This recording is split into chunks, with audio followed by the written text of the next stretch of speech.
Hello, my name is Tallis, and my stepbrother fired me on my wedding day. He didn't even look me in the eye, just sent a text that said, "Think of it as my gift." The same man I helped rise in the company, the one my own father kept choosing, over and over. And the worst part? No one said anything. Not my husband, not my mother-in-law. But then, Grandpa called. He hadn't spoken in months. They told me he was too sick to remember. So why was he whispering about emails, deleted files, and a name they were trying to erase? Mine. Why did my family want me gone so badly? And why did they work so hard to make it look like I never existed at all? What were they so afraid of me finding? The light outside was golden, just like they said it would be. My bouquet was still in my hand, slightly wilted from the heat, but I barely noticed. I stepped into the courtyard, half smiling at the cheers from people I'd known my entire life, neighbors, old co-workers, my father's golf friends, and faces from Darian's side of the family I still hadn't learned the names of. I should have felt elated. I should have been glowing. But something in my chest tightened as I reached for my phone. It had buzzed just once, a vibration against the silk lining of my dress pocket. I expected a congratulations text. Instead, I saw 5 words that cut sharper than any blade. "You're fired. Consider it my gift. Kellen." For a second, I thought it had to be a joke, a sick joke, maybe a typo. My thumb hovered over the screen. But no, Kellen never joked, especially not with me. The timestamp was fresh, sent while I was walking down the aisle. He had planned it, timed it. I stood frozen, surrounded by laughter and petals floating through the air like confetti. Darian turned to look at me from a few feet away, grinning. I couldn't make my feet move. The message didn't disappear, didn't change, just sat there, mocking me. I read it again, and again. I didn't cry. My hands trembled, but my face stayed still. You learn how to do that growing up in a house like mine. How to stay composed when your whole world is flipping under you. Darian finally walked over and saw my expression. "Everything okay?" he asked. I tilted the phone toward him without saying a word. His brow furrowed as he read. He blinked, then looked at me, and for a moment I thought he might do something. Storm off, call someone, raise hell. Instead, he took a breath and said, "It's your wedding day. Don't let this ruin it." I stared at him. "Darian, I just got fired. By my stepbrother, who's now CEO of the company I've poured my soul into for 7 years. He slipped his arm through mine, giving me that easy, conflict-avoidant smile I'd grown used to. "We'll deal with it later. Let's not make a scene." Later. Everything in my life had always been later. We walked into the reception hall together, but I was no longer present. I went through the motions, hugging guests, cutting cake, posing for photos. Each moment blurred into the next, like someone else was moving my body for me. At cocktail hour, I pulled aside Darian's mother. She'd always seemed kind, or at least polite. "I need to tell you something," I whispered. "Kellen. He fired me. Today. Right before the reception." Her face didn't shift. "Oh, honey," she said gently. "I'm sure it's just a miscommunication. Don't make a big deal out of it today. It's your special moment." Special. That word lodged in my throat like a bone.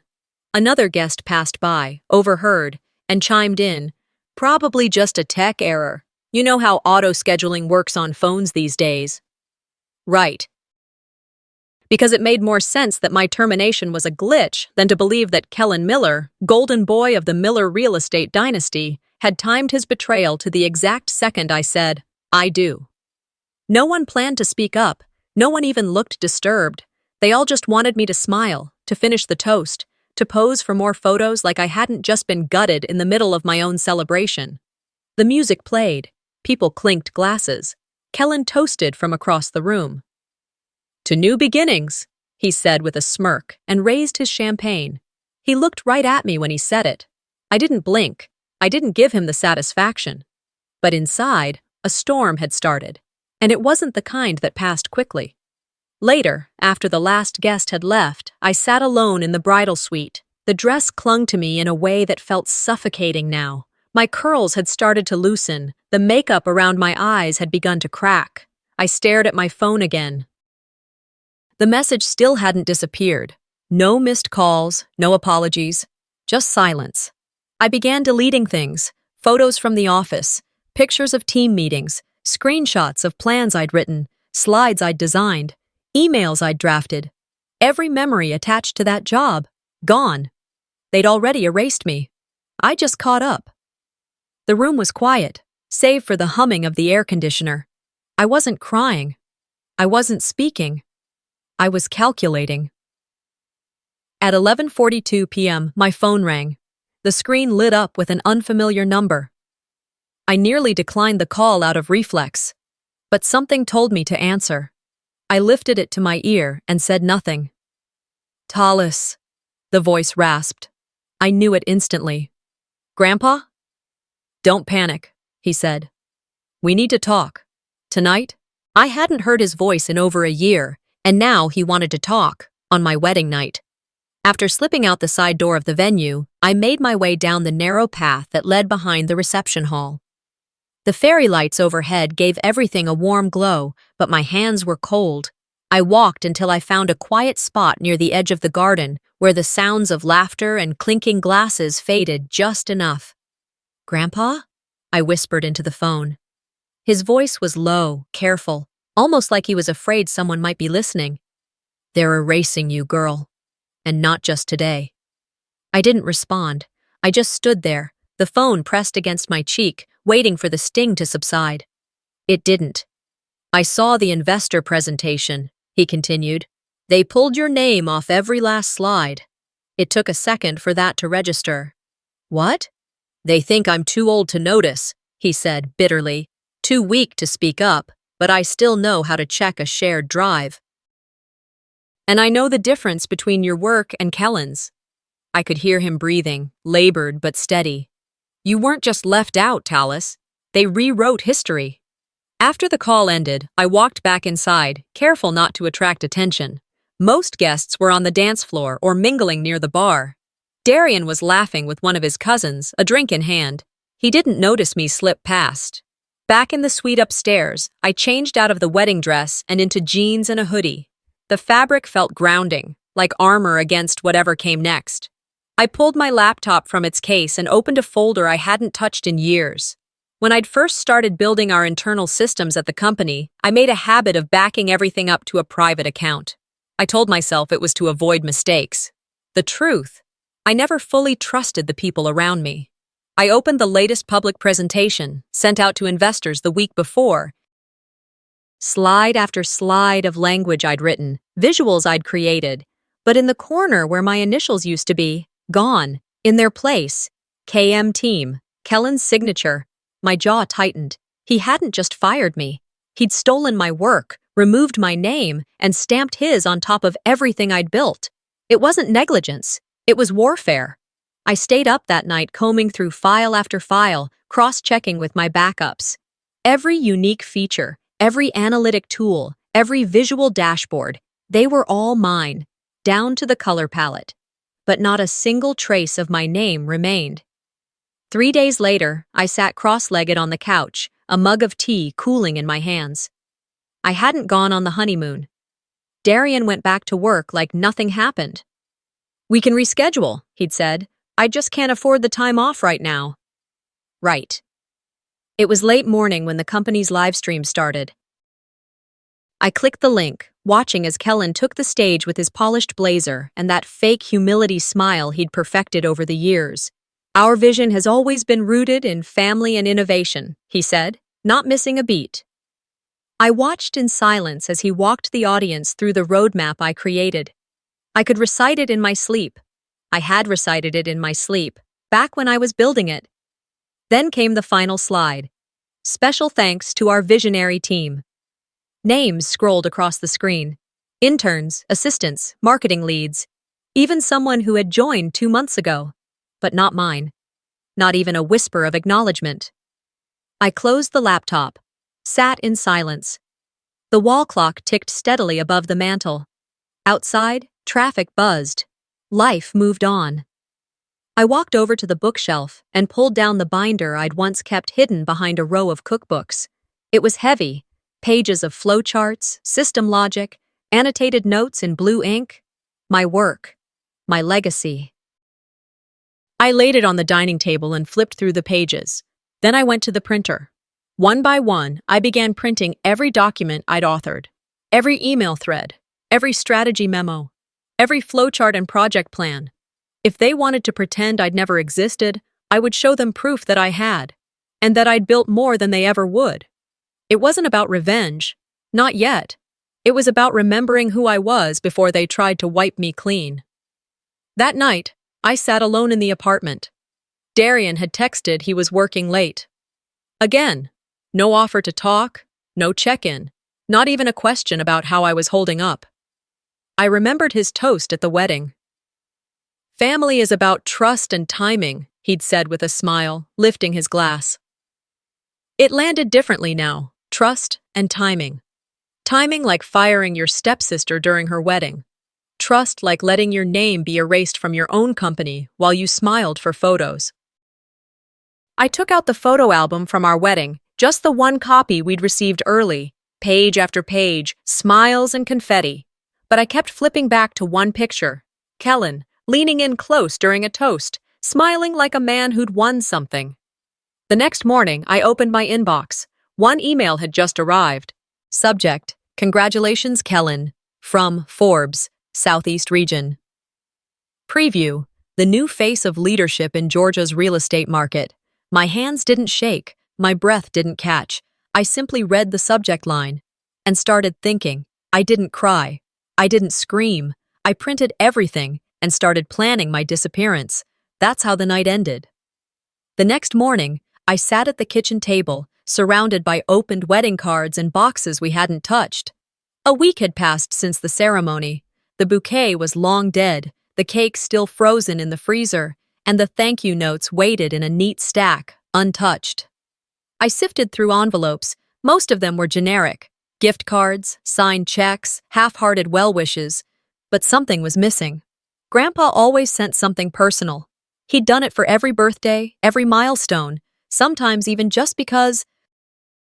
When I was in college, he'd mail me clippings from local papers with handwritten notes. "Thought of you." His letters were more than just ink on paper. They were reminders that someone saw me. I turned to Darian, who sat across from me scrolling on his phone. "Did you see anything from Grandpa in the wedding pile?" He barely looked up. Wasn't anything from him when I checked. Maybe it got lost in the shuffle. My chest tightened. "You're sure?" He gave a half shrug. "Ask your dad. I didn't handle the mail table." I nodded and kept digging. But the envelope wasn't there. I called the post office. No luck. They couldn't track a personal envelope, especially not one without a tracking number. I stared out the window for a while after hanging up, thinking maybe I'd imagined it. Later that afternoon, I heard a knock at the apartment door. Our neighbor, Mr. Griffin from down the hall, stood there holding a thin envelope in his hand. "This came to us by mistake," he said. "Your last name's on it." The return address was Grandpa's. My hands shook slightly as I took it. "Thanks." Back inside, I sat down at the dining table again. Darian was on a work call, pacing the living room, oblivious. I opened the envelope carefully. Inside was a folded letter in Grandpa's handwriting, wobbly in spots, but unmistakably his. "Tallis, this is the only gift I can give you now. My trust. You'll find enclosed the documents they didn't want you to see. Use them wisely. And don't let anyone convince you you're disposable. You're not. They just fear what they can't control." Underneath the letter was a document folded into thirds. I opened it slowly. It was a copy of the company's original ownership structure. And there it was, buried in the middle of the page, dated 3 years prior. Tallis Abrams, Operations Successor. I let out a breath I didn't realize I was holding. It was real.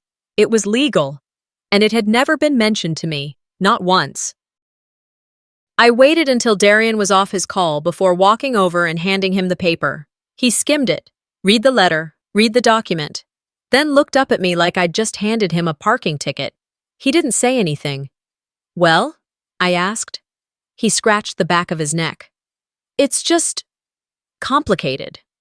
Complicated? My voice cracked, more from disbelief than anger. I mean, it's family. You know how it is. You start pushing buttons, things blow up. I don't want to take sides. I stepped back. You don't want to take sides? He sighed. Look, it's not that I'm picking them over you. It's just, I don't want to get in the middle. You are in the middle. You're married to me. He didn't respond. You know, I said slowly, I got fired on our wedding day. He looked away. I didn't want to ruin it by reacting. I nodded, biting down on the inside of my cheek to keep from shouting. So you decided to keep the peace with a man who humiliated me during our vows. Tallis, I'm trying to keep my job. You know what kind of connections Kellen has. I shook my head. Wow. That night, I slept in the guest room. Not because I wanted to, but because I didn't have the energy to pretend anymore. Lying there, staring at the ceiling, old memories clawed their way back. My father, telling me I was too emotional, being left out of family Christmas photos because I'd been difficult that year, getting a secondhand prom dress while Kellen got a brand new car for his grades. I'd told myself for years that none of it mattered, that I was just being sensitive, that if I worked harder, stayed quieter, proved myself, they'd see me. But now, I saw them, and I wasn't going to spend another second waiting for their approval. I got up, walked back to the kitchen, and pulled out the scanner. I digitized every page Grandpa sent me, saved it under a private cloud account. Then I emailed the file to myself, subject line, in case I disappear. Then I opened my closet, pulled down the old duffel bag I hadn't touched since college, and began to pack. Just the essentials: laptop, copies of documents, hard drives, and enough clothes to get through a week unnoticed. I didn't know exactly where I was going, but I knew I couldn't stay here. Not in this apartment, not in this silence, not in this marriage. I booked a rental under a different name and drove 6 hours in the middle of the night. I didn't even stop for gas until the car beeped at me. No music, no news, just the hum of the tires and my own thoughts filling the silence. Every mile put more distance between me and Atlanta, and with each town I passed, I felt like I was peeling off a layer of something sticky I hadn't noticed was clinging to my skin. By the time I pulled into Macon, the sky was shifting from black to gray. It was just after 6 o'clock a.m., the kind of quiet morning where even the birds seemed unsure if they should start chirping yet. I parked 2 blocks away from the retirement community where Grandpa Vernell lived. It wasn't gated like a prison, but it had just enough security to keep questions at bay, and people like me out. I tucked my hair into a ball cap, grabbed the same flower arrangement I'd used as a prop 100 times before in client walkthroughs, and walked straight to the main entrance. The front desk clerk, a woman in her 50s with a clipboard and a diet soda, barely looked up.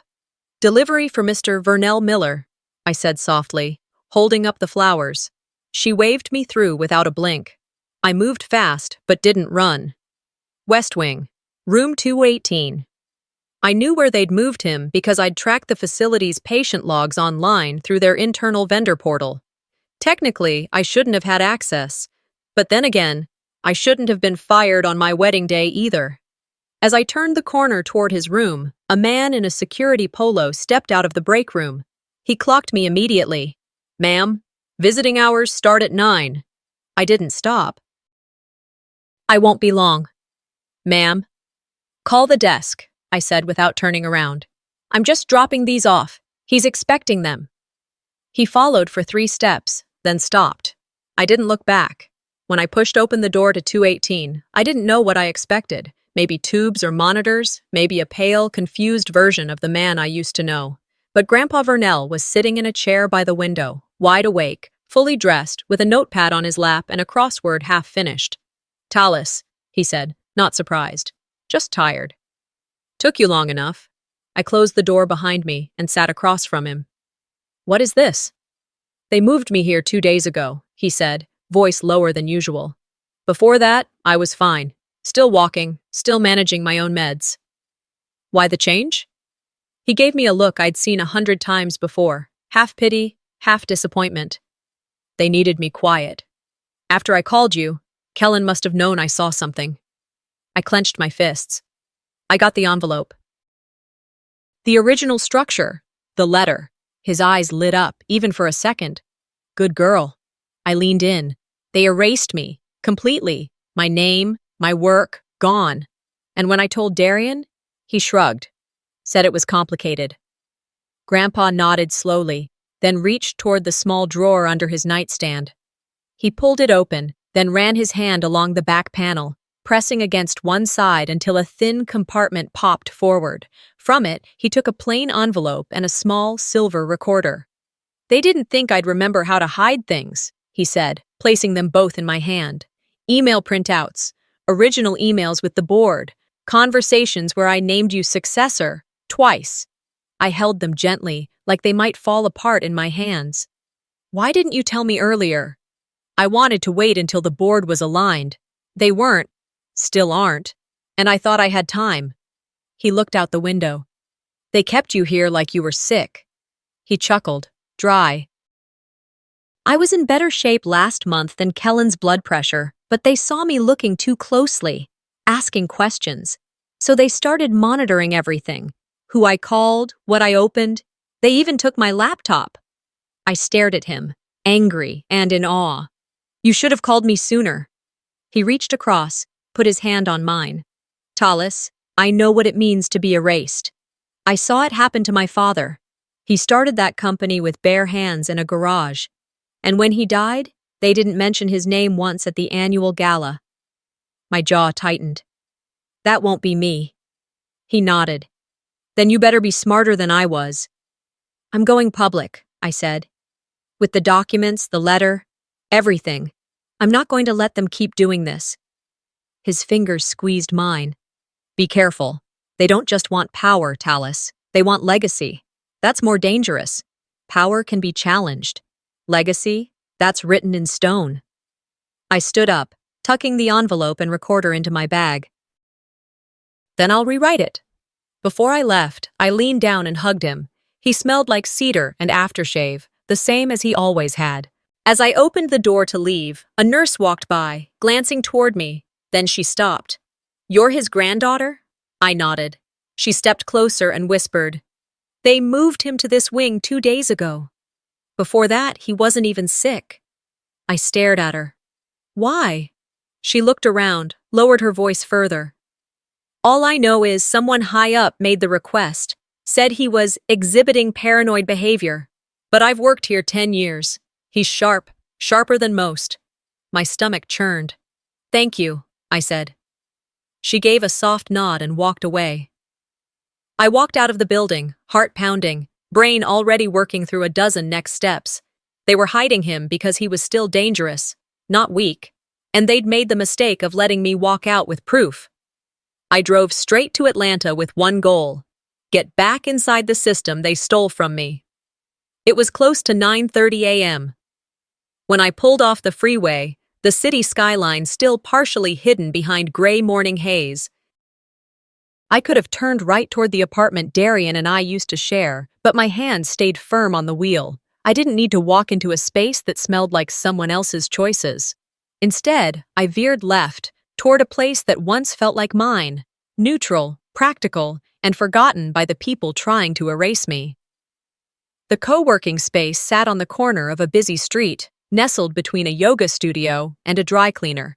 I'd helped design the space 2 years ago, when the firm wanted to experiment with urban community collaborations. They'd abandoned the pilot project, but the space was still live, with a handful of freelancers keeping it afloat. I buzzed in using a guest code I still remembered. The receptionist glanced up but didn't question me. I grabbed a quiet booth in the back and plugged in my laptop. The screen lit up, steady and unbothered by everything happening in the real world. My fingers moved on instinct: URL, username, encryption key. Then the system opened. This wasn't the public face of the Miller portfolio system. This was the mirror I'd built on my own time, before I was ever given a title. It was the safe copy, the original architecture before Kellen had forced the IT team to streamline it. I started reviewing server logs, file dependencies, auto backups. That's when I saw the red flag. An internal admin message had been posted to the emergency tech channel 24 hours ago. Urgent. Project file unresponsive. Original system logic inaccessible, backup modules failing. I read it 3 times. My system had worked perfectly for 3 years, until I was removed, until someone who didn't understand the structure tried to copy it, then stripped out the fail-safes because they didn't know what they were looking at. I couldn't help but let out a small, bitter laugh. I'd built it to be intuitive, for people I trained. That wasn't arrogance, that was experience. The irony. They thought replacing me was as easy as changing a login. I opened my secure messenger app. One contact blinked with a green dot. Riya Patel. I hadn't spoken to her since the wedding fallout. She was one of the few analysts who'd asked real questions, challenged assumptions. I sent a single message. Still want the system to work? She replied in less than 60 seconds.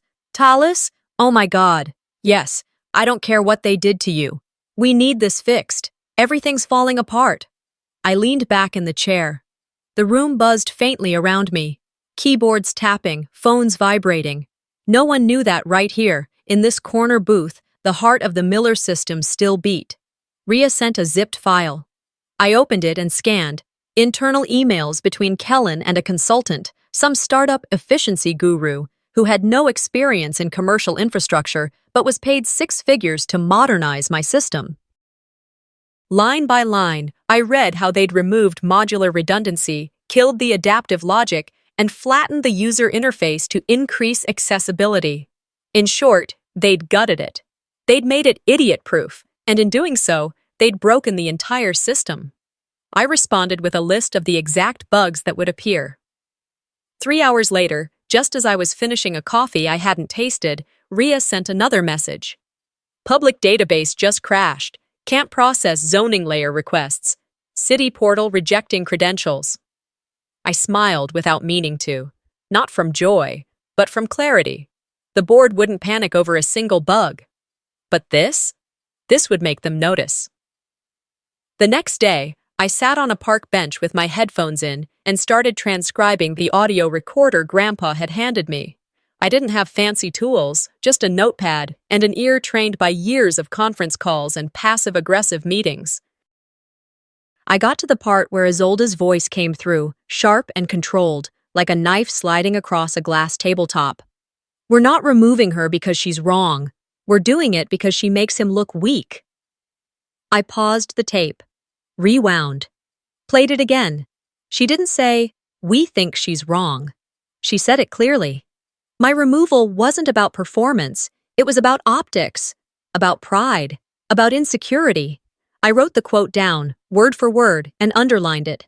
That night, I created a new email. No name, no footer, just a message to one of the board members I remembered having a spine. Subject, system audit. Body, you have 1 week to audit the internal platform. If you don't, I will.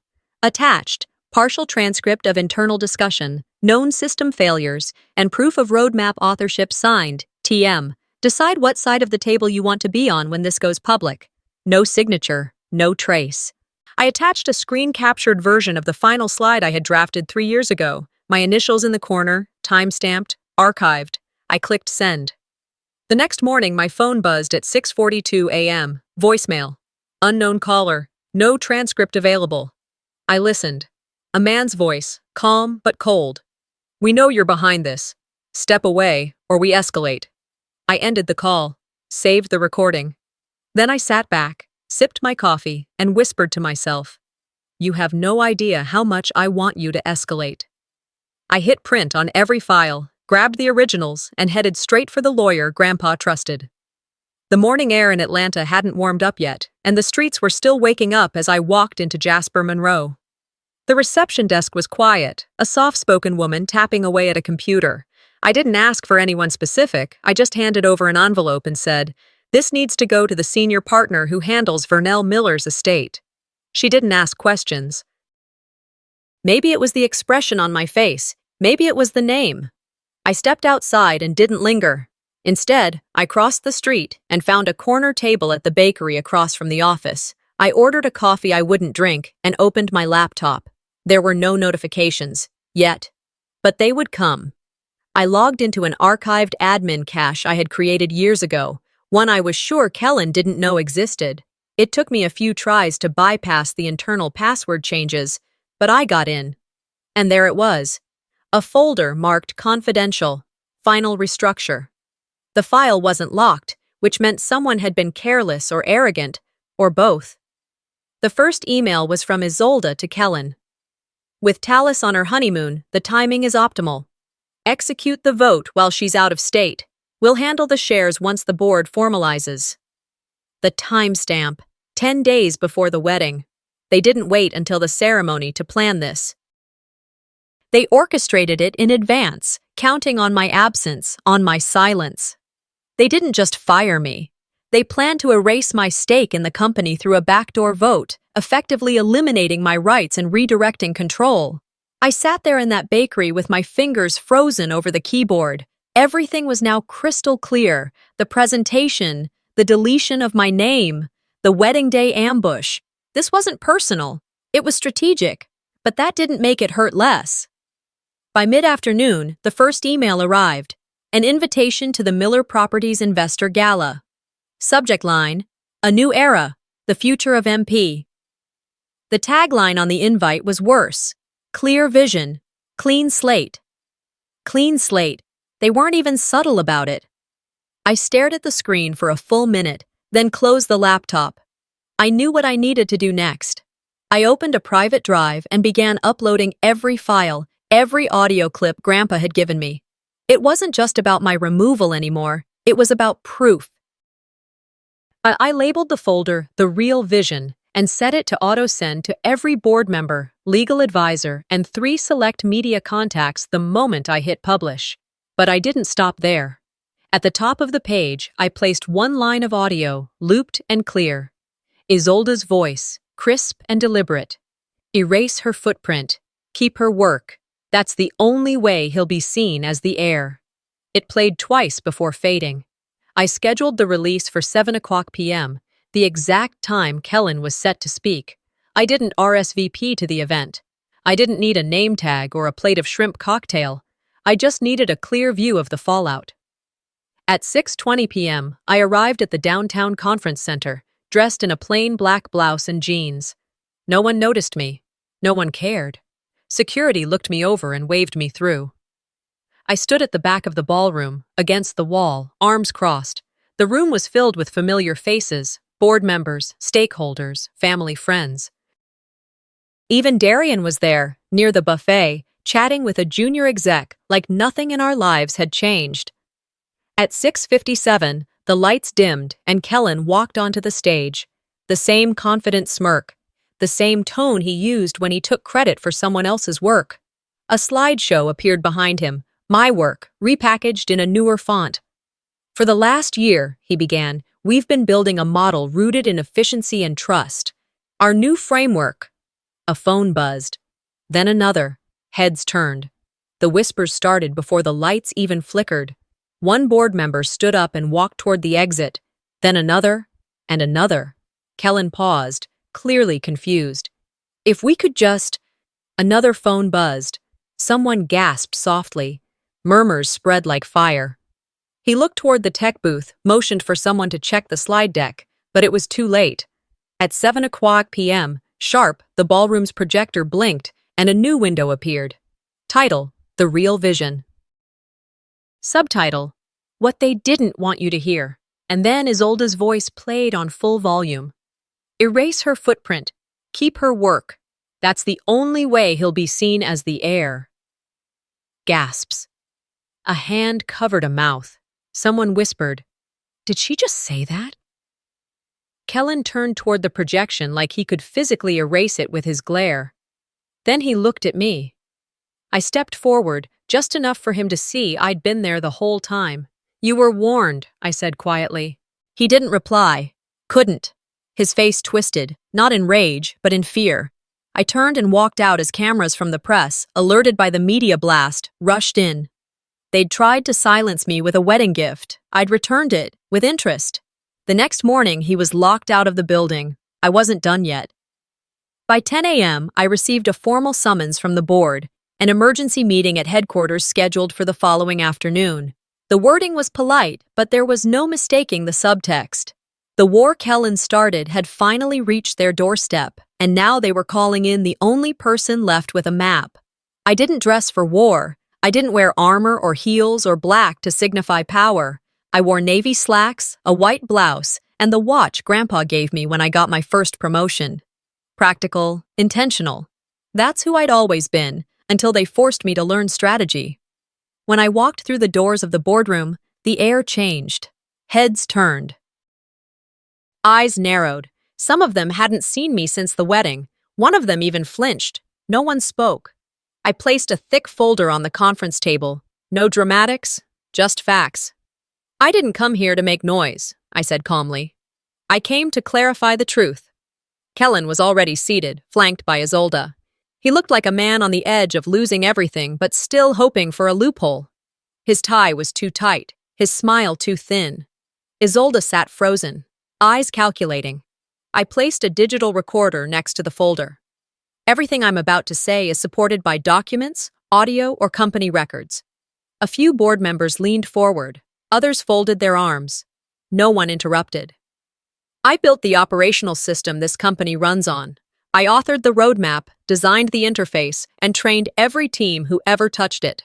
3 years ago, Vernell Miller signed a notarized letter naming me as his operational successor. That document, I said, tapping the folder, is in front of you now. No one reached for it, yet, I continued. Since my removal, the system has failed, because it was altered by people who didn't understand it. The recent crash cost us city contracts, halted development timelines, and triggered internal audit reviews that you're just now beginning to receive. I saw one board member glance at their phone. Another pulled out a pen. Then I pressed play on the recorder. Isolde's voice filled the room. We're not removing her because she's wrong. We're doing it because she makes him look weak. Silence. The second clip came next. Erase her footprint. Keep her work. That's the only way he'll be seen as the heir. Someone inhaled sharply. One board member muttered, Jesus! Still, I wasn't done. I pulled out a printout of the company's internal restructuring timeline, Kellen and Isolde's email signatures at the bottom. This was sent 10 days before my wedding. The plan to remove me was finalized the same day Kellen scheduled the announcement that I'd be on personal leave. Kellen finally broke. She's emotionally unstable. She's been erratic, missing meetings, undermining executive decisions. I met his eyes. You fired me on my wedding day. On record. Would you like to hear it? The room went still. A board member raised a hand. Enough, he said quietly. We've seen enough. The vote wasn't drawn out. It didn't need to be. Kellen was suspended indefinitely, pending further investigation, but we all knew what that meant. Isolde didn't speak. She simply gathered her purse with the kind of practiced grace you only develop when you're used to masking disgrace with denial. Then came the unexpected question. Tallis, a board member said, would you consider stepping in as interim CEO while we resolve this transition? I paused, not because I was surprised, but because I wanted to be very clear. No, I said. I didn't fight to reclaim a title. I fought to protect what I built. I have no interest in being part of something that forgot what it stood for. Another member asked, then what would you propose? Bring in an external auditor, clean the slate properly, and if you want a name, I suggest Rhea Patel. She understands the system. She doesn't play politics. She's the kind of leadership this place was supposed to create. A few nods followed. No one objected. Isolde finally broke her silence. She's just trying to tear down a legacy. I picked up my folder, tucked the recorder into my bag, and stood. No, I said. I'm building a new one that doesn't rely on inherited corruption. I walked out of the boardroom as the conversation resumed behind me. I didn't look back. At the end of the hallway, just before I reached the elevator, I heard footsteps. A board member, one I didn't know well, caught up to me. Miss Abrams, he said, catching his breath. We'd like to offer you a position. I turned. But not here, he clarified. Elsewhere, with a partner firm, one that saw what you did and wants to talk about building something better. From the ground up. I nodded, keeping my expression even. They finally saw me, I thought. not as a threat, but as a blueprint. That night, I packed the last box from my apartment. My new office had a skyline view. I didn't take much, just the essentials. A couple of books, Grandpa's letter, the watch he gave me, and a framed photo of us from my college graduation. The apartment felt more like a paused memory than a place I lived. I left Darian's mail on the counter and slid my key under a coaster. The new office wasn't glamorous, not yet. It was tucked on the 12th floor of a downtown building, wedged between a tax consultant's suite and a boutique HR firm. But the space was mine. The walls were bare, the windows wide, and the floor creaked just slightly when I walked across it in flats. I'd signed on with a consulting firm specializing in corporate reform, ethical restructuring, transparency audits, and leadership transition. My first client? One of the top 3 commercial property developers in the Southeast, Kellen's competitors. They'd watched the headlines closely, seen the fallout, and reached out with one question. Would you train our executive team? So I did. I used the exact same framework Kellen tried to steal, but I taught it properly.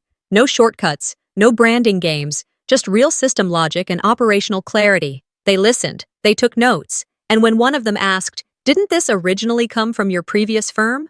I smiled and said, "Sort of, but they didn't understand it." While I built something new, the world was still tearing Kellen's apart. The news broke in waves, first the leaked audio, then the emails. Within 48 hours, stockholders were demanding answers. Kellen released a statement calling it a misunderstanding and an internal miscommunication, but no one bought it. He tried to apologize publicly during a scheduled investor webcast, but the live stream glitched halfway through and his face froze in a grimace as the chat exploded. Then came the investigation. Internal audits confirmed shareholder manipulation, unauthorized changes to company policy, and attempts to alter succession documentation. The final blow? The board voted not just to suspend him, but to permanently remove him, effective immediately. He vanished from the press after that. No more interviews, no more op-eds, just silence. Isolde's fall was quieter, but no less significant.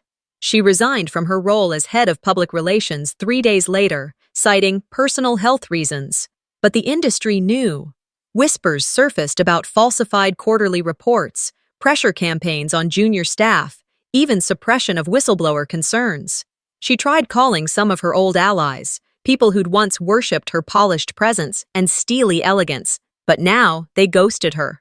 One even told a reporter, "We knew she was controlling, but we didn't realize how far she'd go." No charges were filed, but she was done. Blacklisted. Meanwhile, Grandpa's original succession documents were finally restored by legal review. A notarized letter, dated before his hospitalization, became the basis for legitimizing everything he had said. I had the right to sue for full ownership. My legal team made it clear, but I declined. Power handed over because of someone else's disgrace isn't power. It's pity dressed up in paperwork. Instead, I did something different. I took a portion of my shares and transferred them into a nonprofit trust, founded in Grandpa's name. Its mission: to mentor first-generation professionals entering the real estate sector. People who didn't have connections or polished pedigrees, but who had vision and grit. People like I used to be. The press tried to chase me after that. One morning, a reporter from Forbes reached out. "We're retracting our article on Kellen," she said. "We'd like to profile you instead." I declined. I didn't need to replace him. I wasn't a headline. I was the quiet page they skipped before the story really began. Instead, I published a white paper called "Systems Shouldn't Be Erased with Their Creators." It was a clinical, concise breakdown of the damage done when visionaries are written out of their own architecture. Within months, 3 universities added it to their leadership ethics curriculum. And then, one afternoon, my phone buzzed with a name I hadn't seen in months. Darian. The message was short. "I'm sorry for not knowing what to do." I stared at it for a while. Then I replied, "You didn't have to do anything. You just had to see me." I didn't block him, but I didn't answer when he called. There was nothing left to say. A year after the wedding, I stood barefoot in my new apartment, holding a cup of tea when my assistant buzzed in. You have a call on line 2, she said. A woman named Claire from the Women in Leadership Coalition. I picked up. Claire's voice was warm and confident. Ms. Miller, we'd be honored if you'd consider keynoting our annual conference next month. The theme is Reclaiming Voice. For a moment, I didn't answer. Then I said, I'd be happy to. Because I hadn't just reclaimed power, I'd reclaimed voice. When I stepped onto that stage, I wasn't nervous. I wasn't trying to prove anything. I wasn't waiting for validation. I stood in front of a room full of strangers, took a breath, and spoke like I no longer had to earn the right to be there. The applause came, loud and certain, but it wasn't the sound of hands clapping that stayed with me. It was the silence just before, the stillness that says people are actually listening, really listening, like your words reached something they hadn't named yet, something they didn't even know they were carrying. Afterward, a young woman approached me. She looked like she'd just stepped out of grad school, badge slightly askew, sleeves rolled to her elbows, that jittery enthusiasm I used to carry like a second skin in conference halls. That story, she said, gripping her notebook like a lifeline. That was mine too. I didn't ask her name. I didn't need to. I just nodded and said, Then make sure you write your ending. I left the building quietly. No press, no flashing lights, no lingering well-wishers. Just me, my shoulder bag, and a peace I hadn't felt in years, maybe ever. The kind of peace that doesn't come from applause, it comes from not shrinking anymore. 2 months later, I moved into a small house just outside Asheville. Tucked beneath a stand of tall pines, it had a wide porch, worn shutters, and windows that let the morning in without apology. The house had quirks, old hinges, stubborn doorknobs, and hardwood floors that groaned like they remembered every step that had come before mine. But it was mine. No shared lease, no family name on the mailbox, just one word on the envelope. Tallis. I had reclaimed my name, and this time, I wasn't giving it back. The nonprofit I started in Grandpa's name, the Vernell Foundation, awarded its first round of scholarships that fall. 5 young women, all from public schools that had long been overlooked. All sharp, all curious, all brilliant in ways standardized tests never measured. We didn't empower them. I never used that word. We taught them systems theory, design logic, data structuring. We gave them tools. We built frameworks. And then we got out of their way.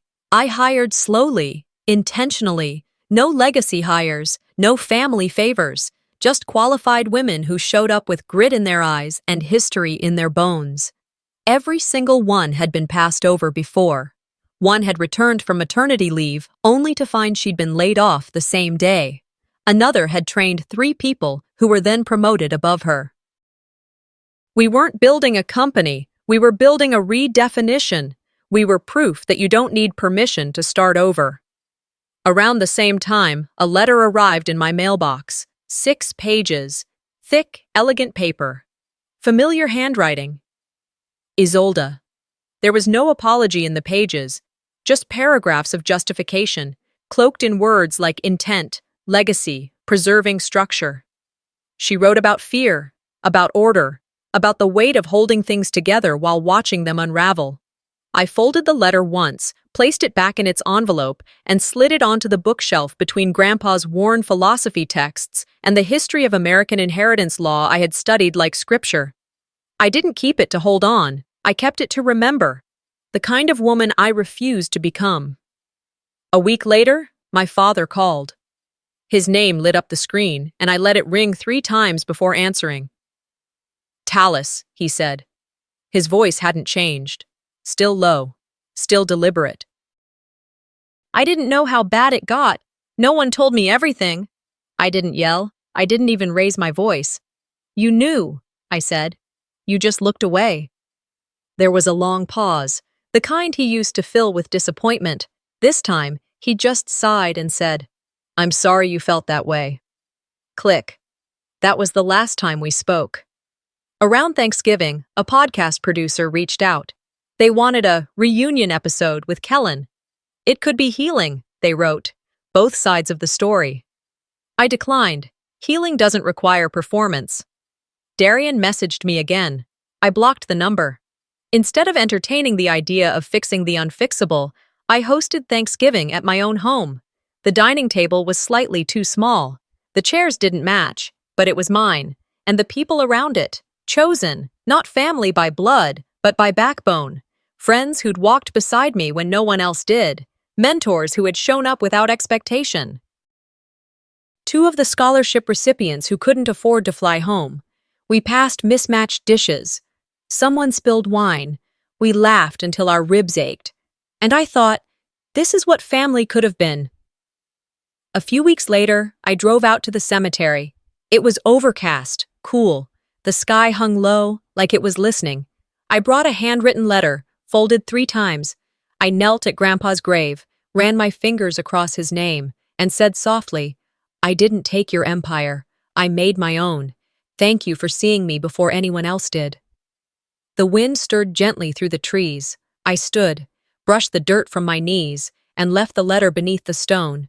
Even now, after all the depositions and decisions and erased voicemails, I still flinched a little when people said family. The word hadn't healed yet. Maybe it never would, but it no longer held me hostage. It didn't define me. It didn't weigh on me like it used to. That spring, I sat down for a radio interview. Small station. Regional show. Nothing flashy. Just good questions. Near the end, the host leaned in and asked, if you could say one thing to the version of yourself before the wedding day, what would it be? I paused, not because I didn't know, but because I wanted to say it right. Finally, I said, they tried to delete you, but you were the source file. We ended the interview there. I walked back to my car in silence. The sun had just started to set, casting a golden line across my windshield. And I didn't look back. Because I hadn't burned bridges, I had rewritten the map. Sometimes, the people who try to erase you are simply afraid of what you might become if you stay. This story isn't just about betrayal. It's about reclaiming your place, your power, and your voice in a world that told you to stay quiet. Have you ever been pushed aside by the very people who should have lifted you up? I'd love to hear your story in the comments. If this moved you, make sure to subscribe for more true stories about strength, justice, and the power of standing up, even when you're standing alone.